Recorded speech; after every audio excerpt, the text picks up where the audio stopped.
میرا ولاگ، آئیے سنیے تازہ ترین حالات اور واقعات۔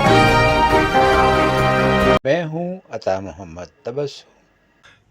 آج ہم ایرانی صدر کے پاکستان کے دورے کا جو ہے جائزہ لیتے ہیں، اور یہ دورہ کیسے ہوا اور اس دورے کے کیا اثرات مرتب ہوں گے۔ کراچی اور لاہور میں جس طرح سیکورٹی کے انتظامات کیے گئے، شہر کو بند کر دیا گیا، عام تعطیل کر دی گئی، کاروباری مراکز بند کر دیے گئے، راستوں کو کنٹینر لگا کر سیل کر دیا گیا، تو مجھے وہ واقعہ یاد آ گیا جو میرے بچپن کا ہے کہ شہنشاہ ایران جو ہے وہ بھٹو صاحب کے بہت قریبی دوست تھے، اور اس زمانے میں وہ پاکستان آئے اور ان کو شکار کھیلنے کے لیے لاڑکانہ بھی اور اس کے اطراف میں سندھ میں بھی لے جایا گیا۔ تو اس موقع پر حیدرآباد میں نیا ایئرپورٹ بنا تھا، اور شہنشاہ ایران جہاز کے ذریعے حیدرآباد ایئرپورٹ پر پہنچے، اور تمام سرکاری اسکولوں کے بچوں کو جنہیں ایئرپورٹ پہ لے جایا گیا تھا، اور ان میں خود بھی شامل تھا،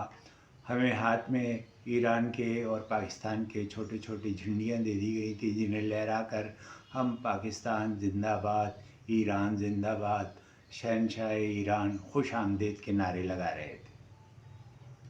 لیکن آج برسوں بعد اسی ایران کا صدر پاکستان جمہوریہ میں آیا ہوا ہے، اور یہاں وہ اس طرح جس طرح کے ایک صدر آزادانہ طریقے سے عوام کو پذیرائی کرتے ہیں، وہ سلسلہ نہیں ہے۔ اس میں بہت سارے عوامل ہیں، اور سب سے بڑا معاملہ تو یہ ہے کہ ایران جو ہے وہ امریکہ اور اسرائیل کی ہٹ لسٹ پر ہے، اور اس پر ایک عرصے سے پابندیاں عائد ہیں، اور اسے اپنی ملک کو چلانے کے لیے جو وسائل دستیاب ہیں اس پر آزادانہ تجارت بھی کرنے کے موقع نہیں دیے جا رہے۔ پاکستان اور ایران کے درمیان میں بھی کشیدگی کا ایک سلسلہ گزشتہ دنوں شروع ہوا تھا۔ دونوں طرف سے اس سلسلے میں پیش رفت ہوئی، لیکن بالآخر یہ سلسلہ رک گیا، اور یہ اچھی ڈیولپمنٹ یہ ہے کہ ایرانی صدر پاکستان آئے۔ پاکستان کو توانائی کے سلسلے میں بہت مشکلات کا سامنا ہے، اور پاک ایران گیس لائن جو منصوبہ ہے جو 1913 سے التوا کا شکار ہے، اور یہ منصوبہ جو ہے اس میں تقریباً 7.5 ارب ڈالر کا یہ منصوبہ ہے، جسے عمران خان کی حکومت، جسے شروع تو نواز شریف کی حکومت میں کیا تھا، لیکن عمران خان کی حکومت میں بھی اس پر کوئی پیش رفت نہیں ہوئی، اور 70-80 میل جو ہے پائپ لائن وہ بچھانے کا سلسلہ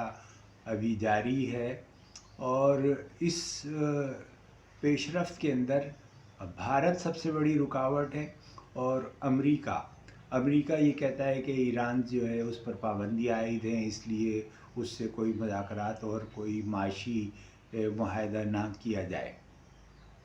جبکہ تیل اور گیس جو ہے پاکستان کی ضرورت ہے۔ ابھی اس منصوبے پہ آنے والی گیس اور تیل کی جو قیمت ہے اس کا بھی تعین نہیں ہوا ہے۔ گوادر کے اندر جو زمینیں ہیں ان کی بارے میں بھی کوئی فیصلہ نہیں ہوا ہے کہ پائپ لائن گزاری جائے گی، کہاں سے گزاری جائے گی، اور وہ جو ہے اس کو کس ملکیت میں لیا جائے گا۔ تو یہ معاملات بھی شامل ہیں، لیکن یہاں ایک اور دلچسپ قصہ مجھے یاد آ گیا، وہ شہنشاہ ایران سے تعلق رکھتا ہے، اور انہی دنوں سے تعلق رکھتا ہے جس وقت یہاں پاکستان میں ایوب خان کی حکومت تھی، اور ایوب خان کی حکومت کے ساتھ گورنر مغربی پاکستان کالا باغ تھے۔ بہت ظالم صفت انسان تھے، اور انہوں نے جو لوگوں پر ظلم کیا ہے اس کے آج بھی بہت سارے واقعات ہمارے سامنے آتے ہیں۔ تو ایک ایسا ہی ظلم کا اور خوفناک واقعہ جو ہے وہ شہنشاہ ایران کے پاکستان کے دورے سے جڑا ہوا ہے۔ اس زمانے میں ایک فلم جو تھی زرقا بہت مشہور ہوئی تھی،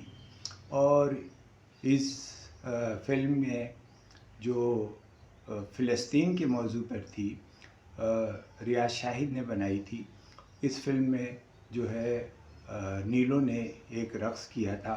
رقص زنجیر پہن کر بھی کیا جاتا ہے۔ تو یہ رقص جو ہے بہت مشہور ہوا تھا، اس کی وجہ سے فلم بھی بہت مشہور ہوئی، اور فلسطین کے وفد نے پاکستان آ کر جو ہے فلمی اداکاروں کا اور اس کے ہدایت کار ریاض شاہد کا بہت شکریہ ادا کیا تھا۔ یہ 11 فروری 1965 کی بات ہے کہ لاہور کے شاہی قلعے میں ایفرو ایشیا مجلس مذاکرہ کے مندوبین کے لیے ایک ثقافتی شو کا اہتمام کیا گیا تھا، جس کے میزبان مغربی پاکستان کے گورنر نواب آف کالاباغ تھے اور مہمان خصوصی شہنشاہ ایران تھے۔ اس شو میں فلمی دنیا سے وابستہ صف اول کے تمام فنکاروں کو اپنے فن کا مظاہرہ کرنے کے لیے دعوت دی گئی تھی۔ اس شو کے منتظم ایک اداکارہ یعنی نیلو کے پاس پہنچے اور اس رقص کی وجہ سے جو انہوں نے زرقا فلم میں کیا تھا اور اس کی وجہ سے وہ بہت مشہور تھی، انہیں کہا کہ وہ اس ثقافتی شو میں شرکت کریں، اور وہاں انہیں رقص کرنے کی دعوت دی گئی۔ نیلو نے اس کو اپنی توہین اور ہتک سمجھا اور انہیں یہ انداز انتہائی ناگوار گزرا اور انہوں نے شرکت سے انکار کر دیا، لیکن تقریب کے میزبان نواب آف کالاباغ کسی بھی انکار کو برداشت نہیں کرتے تھے۔ اداکار کا تقریب میں شرکت سے انکار ان کی انا کا مسئلہ بن گیا، اور انہوں نے لاہور کے چند مشہور بدمعاشوں کو اداکارہ کے گھر بھیج دیا۔ بدمعاشوں نے اداکارہ کو بے عزت کیا، اسے رقص پیش نہ کرنے کی صورت میں انتہائی سنگین نتائج بھگتنے کی دھمکیاں دی۔ اداکارہ نیلو اس توہین اور اس تذلیل کو برداشت نہ کر سکی، اور چند ہی گھنٹوں میں یہ خبر پوری فلمی دنیا میں گردش کرنے لگی کہ اداکارہ نیلو نے خواب آور گولیاں کھا کر خودکشی کر لی ہے، اور وہ نہایت نازک حالت میں لاہور کے ایک ہسپتال میں داخل ہیں۔ اداکارہ کی زندہ بچنے کی امید بہت کم تھی، مگر اللہ نے انہیں بچا لیا۔ ملک بھر میں خصوصی فلمی دنیا میں اس واقعے کا شدید رد عمل سامنے آیا۔ اداکارہ نیلو کے اس جرأت مند اقدام پر حبیب جالب نے اپنی شہر آفاق نظم لکھی۔ اس نظم کا پہلا بند تھا: تو کہ نا واقف آداب شہنشاہی تھی، تو کہ نا واقف آداب شہنشاہی تھی،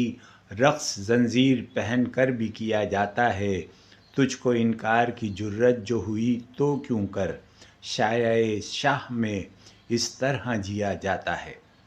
فلمی دنیا کے مشہور مصنف اور ہدایت کار ریاض شاہد نیلو کے اس اقدام سے بہت متاثر ہوئے۔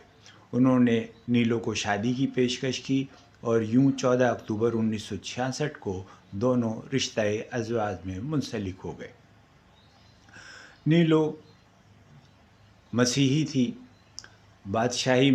مسجد لاہور کے امام مولانا غلام مرشد کے ہاتھوں پر انہوں نے اسلام قبول کیا۔ ان کا اسلامی نام عابدہ ریاض رکھا گیا۔ نیلو تو آج یہ بیٹھے بٹھائے یہ داستان مجھے یاد آ گئی، تو میں نے کہا کہ اپنے قارئین کو ایرانی صدر کے دورے کے موقع پر یہ واقعہ بھی سنا دیا جائے، تاکہ ان کو یاد ہو کہ ہمارے حکمران کیسے کیسے تھے